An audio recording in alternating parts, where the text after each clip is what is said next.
Hello everyone and welcome back to Warships Blitz with Terry. Today I'll be talking about something slightly different. So one thing that I was thinking of is when I was reading the comments, I was noticing that, well, a lot of people obviously look at a ship review that I do, and sometimes even a very old ship review where I'm thinking, oh dear, I might have been pretty wrong about things back then. But people obviously, if let's say a ship comes up in the shipyard, right, and people go and say, yeah, you know, I don't know, I don't think I have anything that I can currently.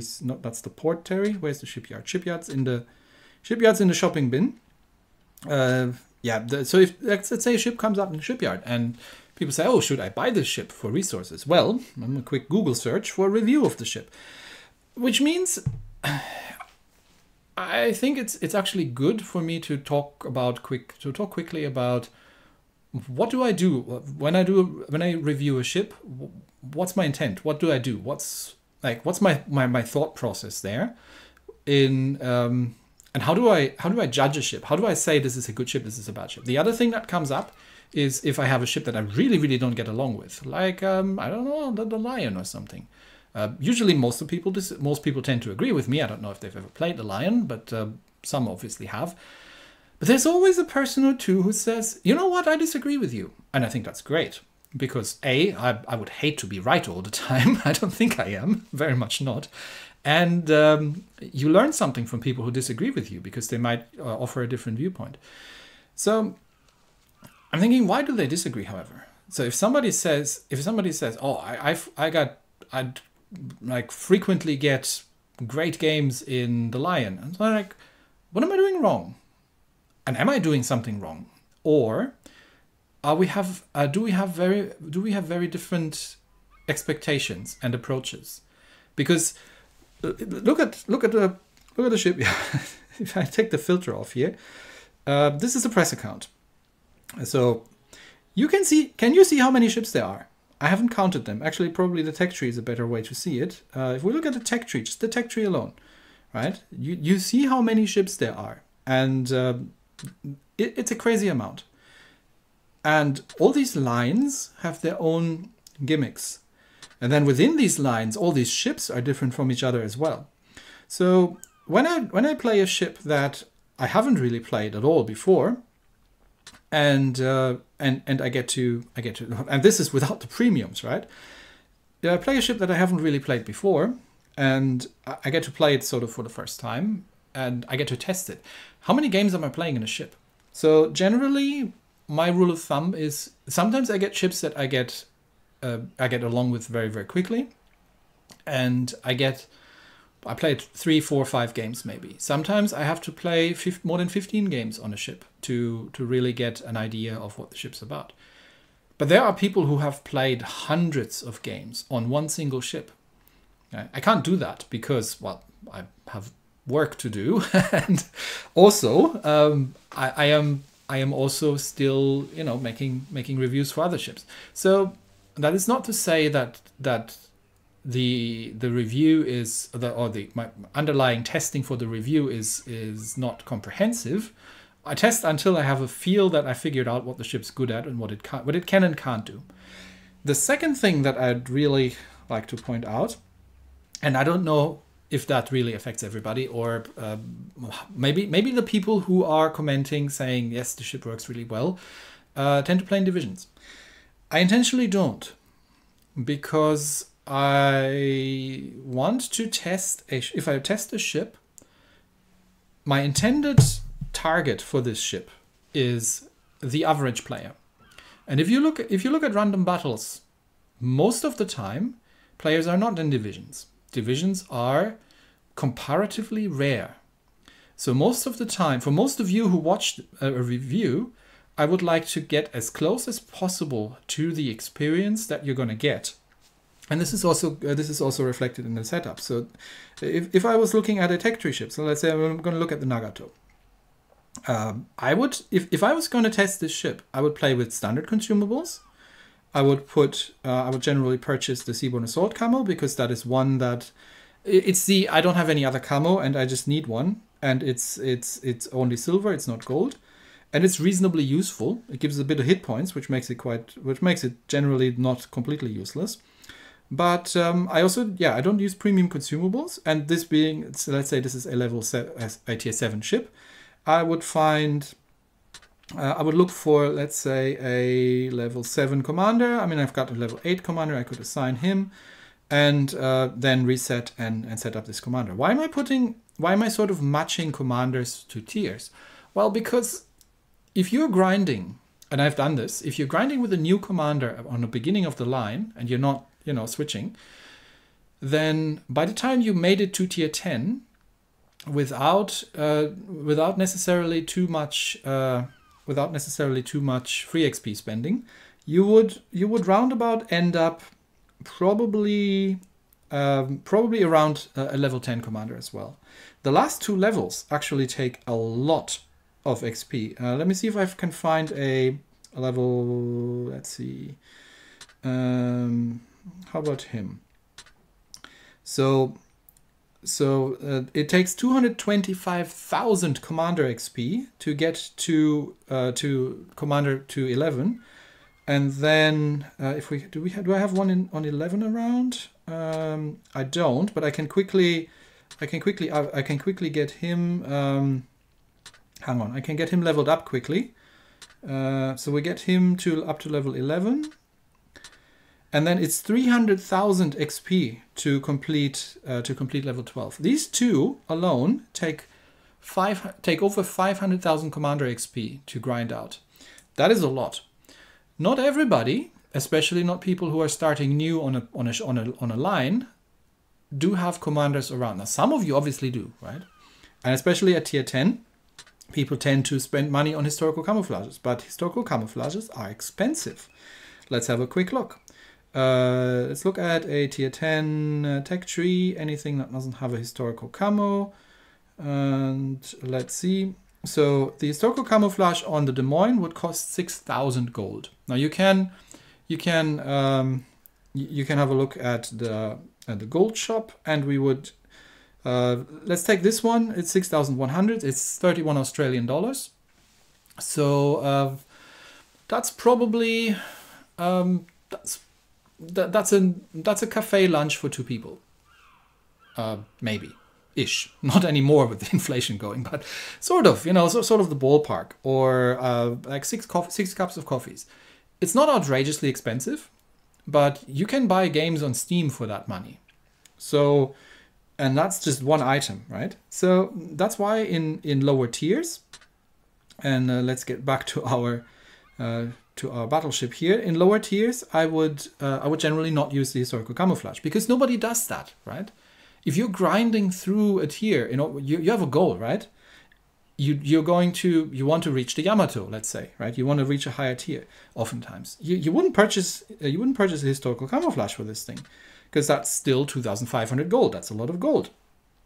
Now, if you wanted to keep the Nagato, and why wouldn't you? The Nagato is a great ship. If you want a tier 7, then maybe later on. But if you're on a grind, you don't necessarily wouldn't.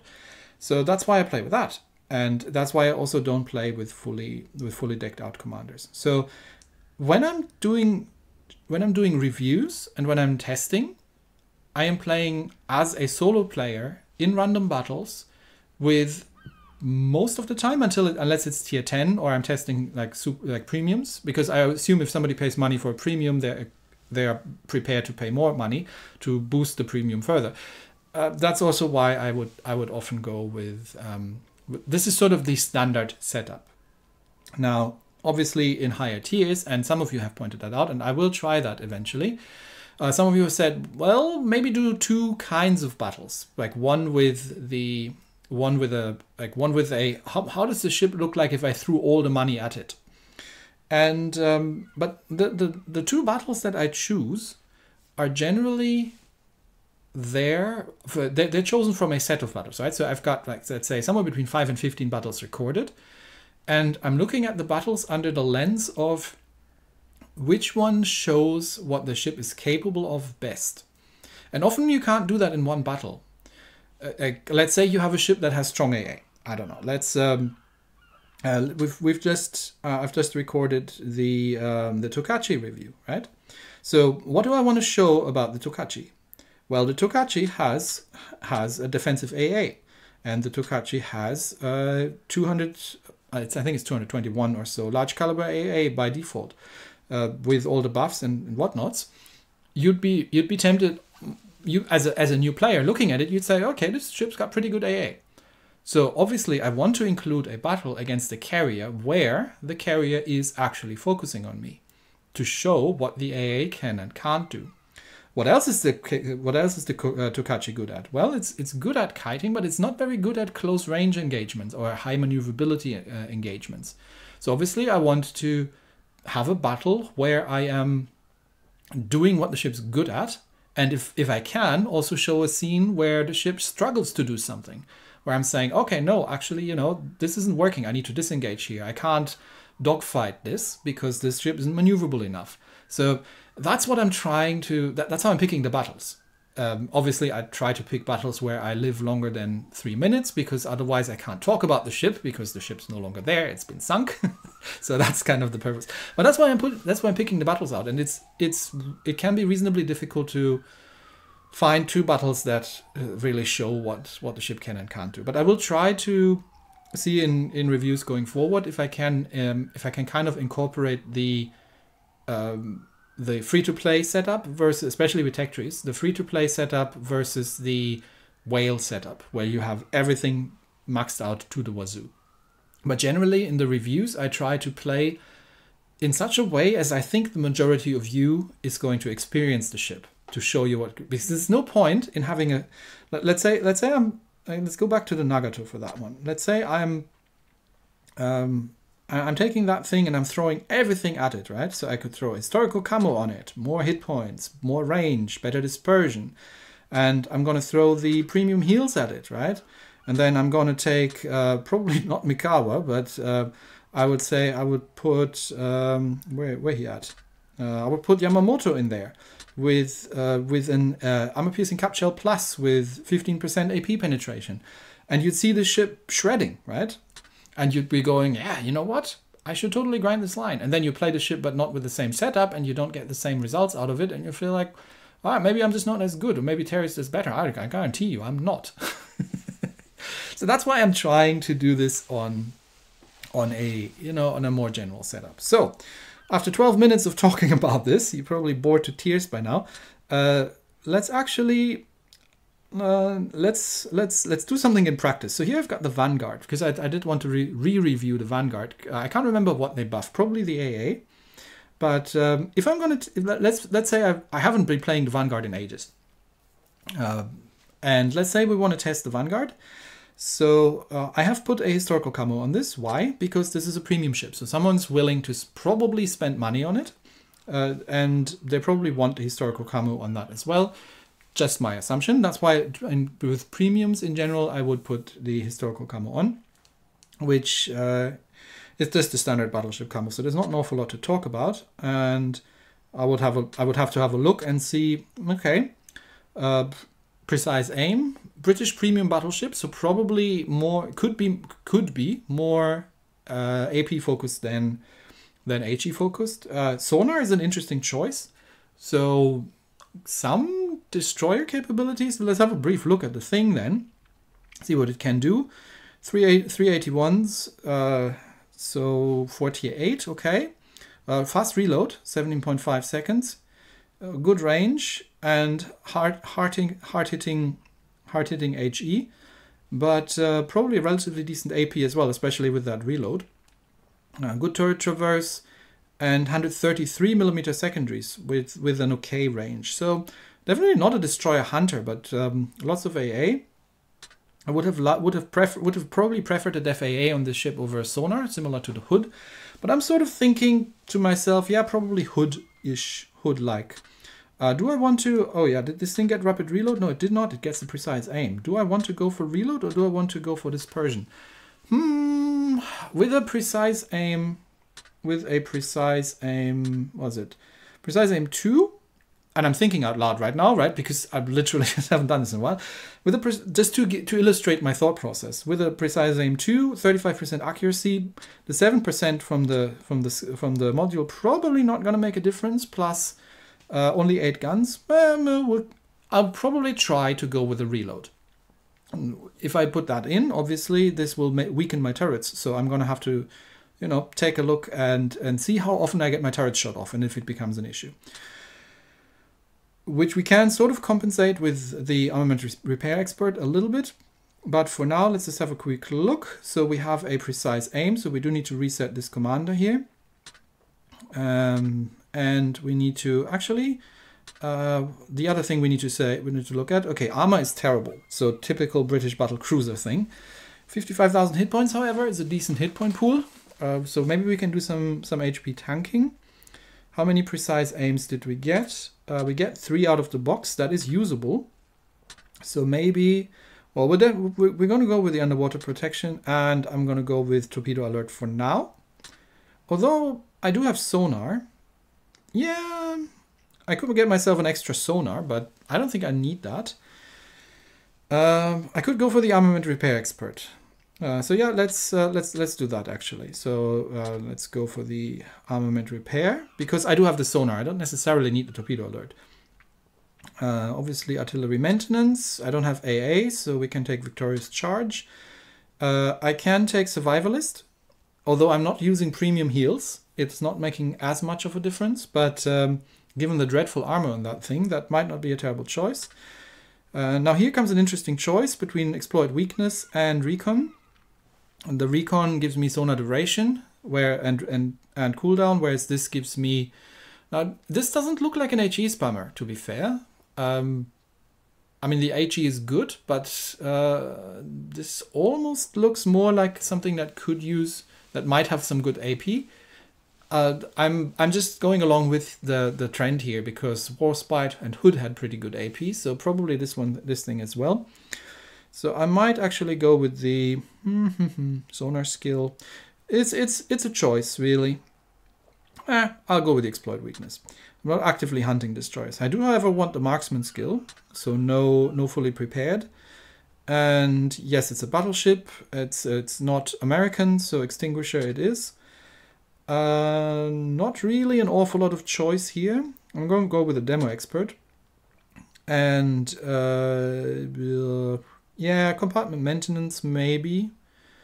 Although it's really rare that I'm on permaflood. But if I come under concentrated carrier attack, maybe that might be a thing. Yeah, let's just take it. Okay, so here we go. I've got a level 10 commander, even though it's a tier 8 ship, but not a huge difference. I'm not putting the APCS on just now. And yeah, maybe I'll do a second run where I put everything on premium and then kind of try that out. But let's play a battle. I mean, what time is it? It's about noon now. I'm on the Asian server, so there's probably not an awful lot going on. But let's play a test battle, and I can less talk about what's in the battle, but more talk about what my thought process is, what I'm trying to capture here. So what I've got here is something with good precision, with decent speed, with very good maneuverability, and with a lackluster range but fast reload and terrible armor. So let's get in a random battle.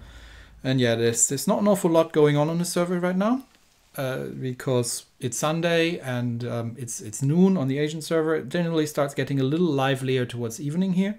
But let's see how many bots we're getting. Anyway, these are test games, right? I'm just trying to figure out what the ship can and can't do. What is it good at? What is it not good at? And what can I, what can I talk about? Right? What can I talk about during the review?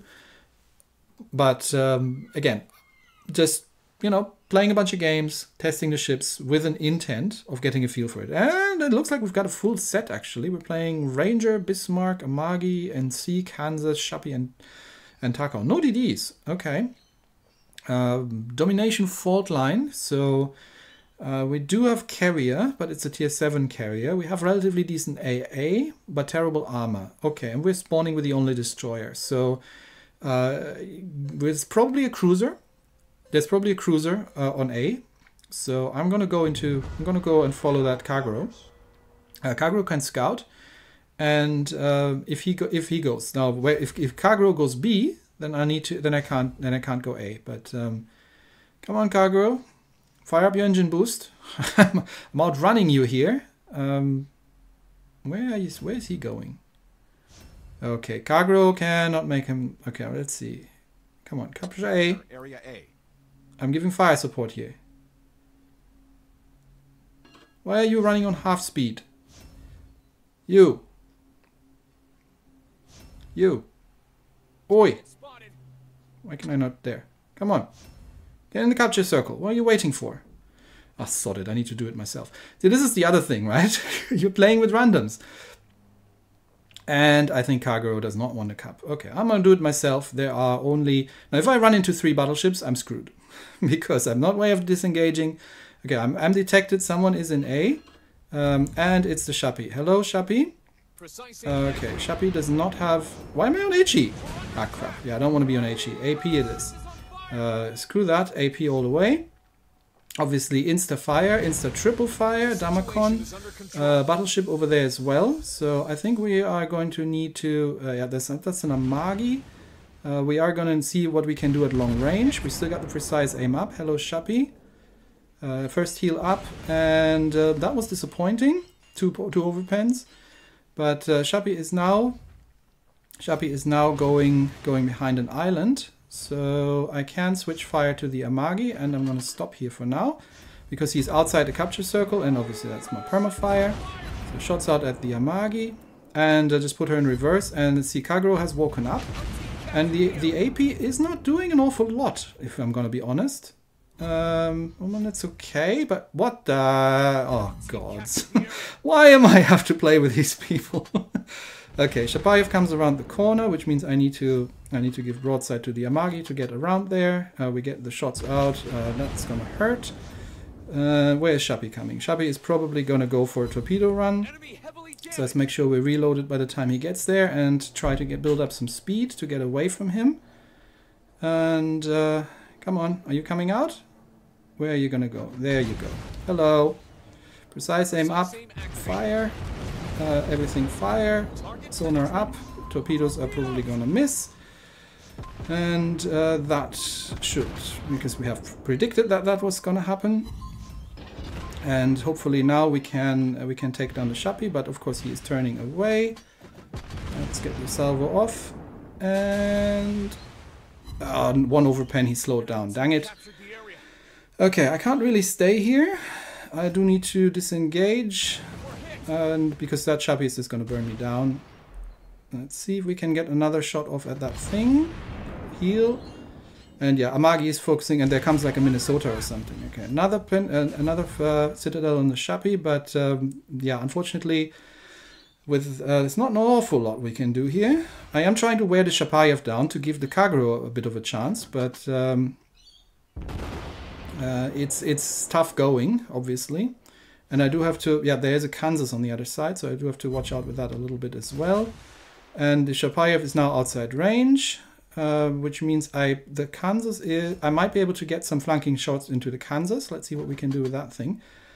And I am going to try, once my guns are aligned, I am going to try and go for, I'm just waiting for the precise aim. Okay, precise aim up, manual aim. Let's see. Oops. Yeah, let's see what that does. Okay, that needs more lead. That was okay. A little bit more lead on the Kansas, and see if we can again get another salvo. See what the manual aim does, and see what the AP is doing. And Kansas, oh, that overshot here. See, that's kind of my problem at longer ranges. Okay, dodge under the Kansas. Dodge underneath the Kansas. Kansas is now focused on me, so carrier, please help me out here. I'm going to slow down. I'm not going to manual aim actually at this point, but actually going to go bow in against the Kansas because I don't have armor and that thing hurts. So carrier, please help me here. No flood on the Kansas. I could switch to HE but I'm going to go bow in and reverse now. And try that again with the manual aim. See, and get my last heal off. Yeah, the AP is disappointing a little. So at this range, I'm actually going to switch to HE, to be honest. At this range, I just want to get one more salvo off, and then HE. At this range, it's really disappointing. Yeah, I only get semi-pens. So Fortunately, the Kagero has finally managed to cap. I can't really see how we are on points because my recording button is in the way. But I am defensive against the Kansas right now. And I'm going to switch to the HE and just see what the HE can do. Okay, that's even worse than the AP. So shots out and wiggle away. Okay, that wasn't terrible. No fires so far. But we have a relatively rapid reload. And do try to get the forward turrets on target. I'm under fire from the enemy carrier. So Kansas is now burning. Back to the AP. And where is... Okay, that was the only strike wing. So ouch. Yeah, oh, I'm actually out of heals. I just realized that. We might be able to get a shot off at the carrier, but he is behind an island. I think we are ahead on points, so we're 47 seconds in, so I'm just going to try and not die to the carrier's airstrike. But, okay, let's, I don't think we were going to win this. I think the carrier is going to kill Kagero, and then we're going to, no, we might have enough points here. So, if anybody can spot the carrier, I can do a bit more damage, but let's see. Let's see what that Kagero is going to be able to pull off still. And yeah, carrier has gone, but Kagero is now capping. We're 600 to 490, 600 to 500. So unless two ships die very quickly now, then we should have this in the bag. So 3 seconds, and I think we've got a win here. And yeah, we've got the no martyrdom for using all our hit points. And Vittorio Veneto takes the top position in the team. 60,000 points of damage for a tier 8 battleship. Bit disappointing. Let's have a quick look at what we've done here. We've tanked 76,000 points of damage, and I mean, we did manage to get 3 citadels on Chapayev. We've got 4 airplanes shot down, which is disappointing given the improved AA. I would have thought it might be a little bit more, but we also haven't been really coming under consistent carrier attack. And we were second in the team after the Veneto and after compensating for our Kagero. So would I use this battle as in for a review? So what's interesting about this battle? Well, a couple of things. The armor piercing is definitely good enough to severely hurt cruisers, and that's never really been the question. But it does struggle somewhat against battleships, and is kind of disappointing without the APCS. So that's an interesting data point. The HE, however, is kind of, I mean, it's good, but it's also not going to do full pens.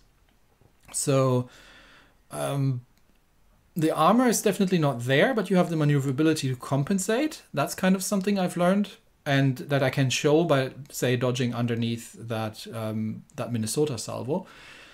And obviously my mind isn't made up yet, but I think definitely more battle cruiser, might need to get closer somewhat.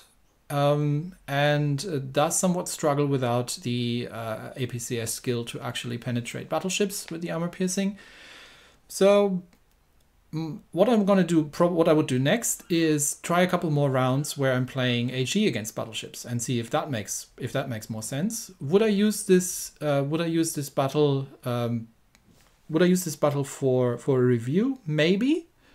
But I would definitely do a lot more to see if my impression of the ship as a good ship or not so good ship, and what the difference is after the buff.